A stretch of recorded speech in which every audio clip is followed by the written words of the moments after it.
Australia's top tradie rewards. Terms and conditions apply. You don't need to change your career to change your life. Just enrol at the WEA. Get a new hobby, learn a new skill, meet new people. You can do them all at the WEA and have fun at the same time. Learn to rustle up a Greek feast, do historical walks, even night photography, or maybe figure sculpting. There's so much on offer, so don't miss out. Check out the course guide online. Google WEA SA today. Jeep Grand Cherokee Laredo, now with $2,000 off the drive-away price. Terms and conditions apply. See your Jeep dealer for details. This is 5AA Breakfast. It is indeed Monday the 21st of September. Good morning, everyone. We had a tweet from Damien at 1395 5AA a bit earlier asking what the police were up to at Merino Rocks this morning. Well, we just spoke with Senior Constable Kimberly Broad and called her back off air. She said that there's a police operation underway.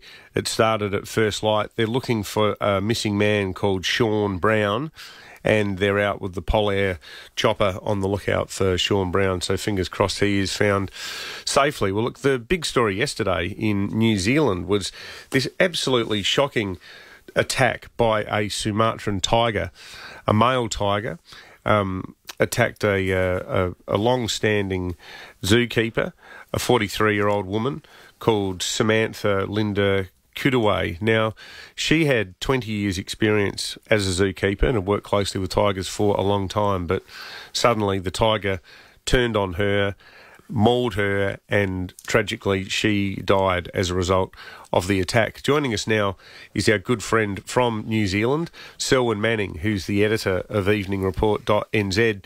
Selwyn, thanks for this special one-off report, mate. What is the latest? There's a debate now as to whether the tiger should be put down, isn't there? Yeah, there is. Now, according to a specialist, an international zoo consultant, Tim Husband, he said this morning that the tiger would not likely be put to sleep unless it continued to pose a real threat to human life, and that would be more than what you would expect from a wild captive animal. He told Fairfax's Stuff website this morning, and I quote here, he says, what a lot of people fail to understand is that even though these animals are in captivity, they are still wild and not domestic, and not a domesticated cat. End quote. Now, the Hamilton City Council, it has not yet ruled out that the Sumatran tiger, a male named as Oz, that it still possibly could be put to sleep.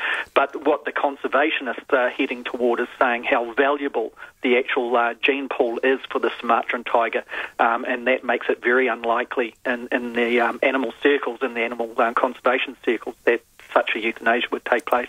So, have they been able to explain what happened, how the female keeper was killed by the tiger? No, they haven't. There's very little detail of that. It's pending an official inquiry into it led by the New Zealand police. But the New Zealand Herald this morning, it reported that a visitor to the zoo, a person from Melbourne called Adam Rich, now he saw this occur, and he said here that there was a keeper in the area who opened up a gate so the tigers could leave the inside area to go to the outside area, and that was what he observed, and the attack happened at that time. Now, the zoo itself has put out a statement from Samantha Kudeweh's family, and they are saying this morning that she was recognised and respected globally as a talented and passionate and highly knowledgeable conservation and zoo professional.